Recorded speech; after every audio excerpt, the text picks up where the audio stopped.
lifetime supervised release, $100,000 fine. You know, they were mad as a bastard at me. And then they got mad at me because in my agreement, I didn't testify against my family, my friends who were in my crew. I said, listen, I ordered them to come with me on a hit. I can't testify against them. I can't do it. So they said, okay, we'll give you a 2-year agreement. If we don't indict them within that 2 years, then you're on your own. You could testify or not. So after 2 years, they weren't indicted, and I never testified again for the government. Matter of fact, I testified for the defense in 9 different cases. They got mad at me, but they said, I called me in. I said, listen, you told me to tell the truth. Not lying. I'm telling the truth, what happened. You may not like it because you're going to, you know, I'm going to blow a case on you. But they said, you know, they were fair. They said, as long as you're telling the truth, do it. And I did that in quite a few cases. And you know what? See, people, I think, like you say right now, where it's like, you know, I hear the shit, rat, snitch, whatever. And like I told you, I never, you know, went to a grand jury, never had to testify or whatever. And, you know, the situation, when you look at all that, and I listen to people, when they came to me and asked me about stuff they already knew, I confirmed everything. I didn't lie to them. And I accept that. But, you know, everybody talking about, well, you got a new name, you know, witness protection program and all that. They don't understand that shit is so far gone. Like, you get the name. And to me, the closer I got to getting out, for the first time in my life, I was afraid.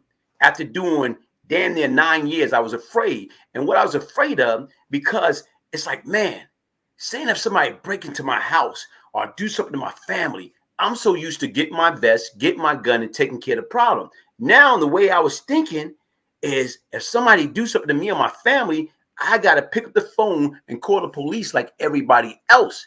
That's when I knew, guess what? My whole philosophy and mentality have changed. But another thing, too, I took into account. You know, I could have went back to being Brian Glaze Gibbs in the free world, but I already had 4 felony before I caught that case. Now I'm coming out with the 5 murders, 2 attempt murder, and drug charges. Who the hell gonna give Brian Glaze Gibbs a job? No, and not only that, saying I'm back in New York, I get pulled over for a regular traffic stop, and they ask me for my registration. As I going to get my registration, they blow my head off because of my past reputation. So the difference is many different reasons. Like, you know, I took advantage of that situation, and I'm glad I did, because once again, if I didn't do it that way, I wouldn't be here today. So I appreciate that. I appreciate your honesty. Can you discuss your current work as a speaker and advocate against organized crime? Yeah, I don't really talk about against organized crime too much. I talk about prison reform a lot because I've been in prisons.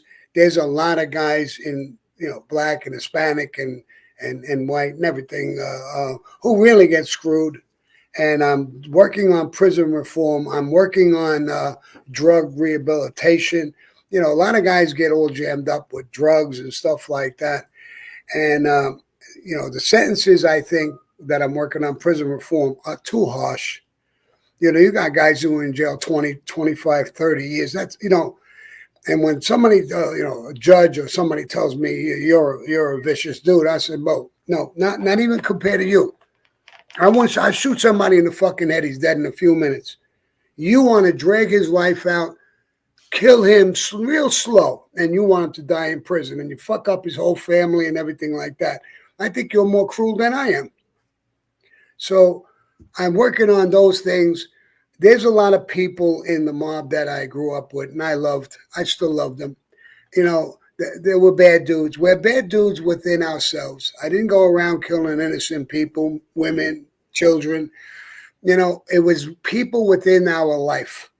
It was, and I feel like I'm a soldier in the life. And I don't regret everything I did. I regret some of them. I'm sorry they happened. I was a soldier. I took orders and I did what I had to do. So I never killed somebody over money or greed or power or anything like that. So I don't look down on a lot of things I did. I don't look down on the people I did time with or people You know, there was a guy, Pop.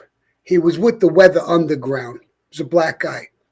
When the Weather Underground, they killed some cops, and he was one of them who killed cops. Old time. I used to play chess with him all the time. Black guy, much older than me. And he was in from that case, and it went, I don't know, 30-something years. When I left, he was 30-something years in. They thought I had cancer for a while. So Pop used to do my laundry, and he'd come over to me and say, Sammy, I'm going to start cooking for you. I'm going to make you healthy again.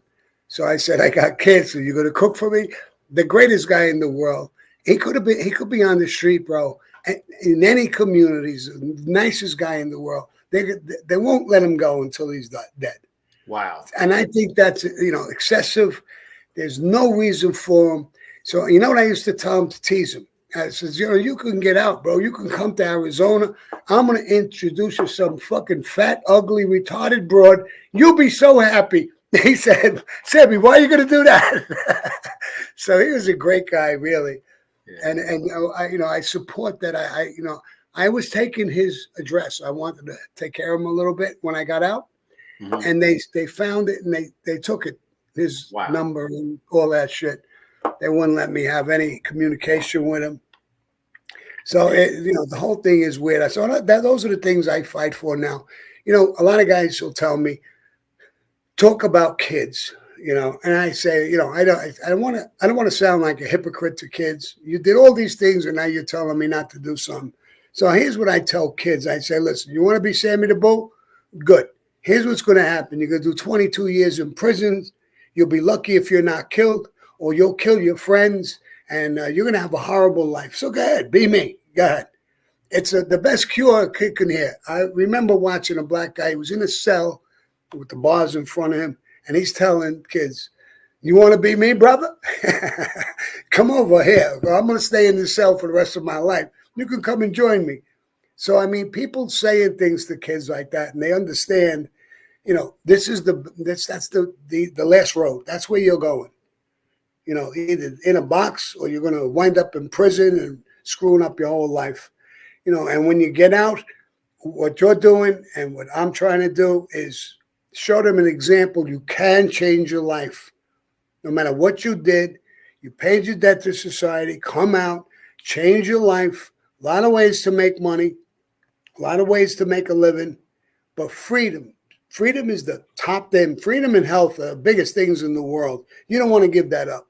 Yeah. You don't want to have some bitch telling you, close the light, go to sleep, get up. I'll tell you when to eat. I'll tell you when to go to bed. Man, that's a fucking nightmare, especially if you got balls and you're a tough guy. That's not music to your ears. No, it's not. And that's what a lot of times people do not understand. And as I'm listening to some of the things that you're speaking about, and you speak it from the heart, and a lot of times people don't understand until you lose it. Like here it is right now. Like, look what you say. You got an opportunity. You came home. When you went away, guess what? You were still rich. And people do not understand that. Like, freedom is priceless. People do not. You don't miss nothing until it's entirely too late.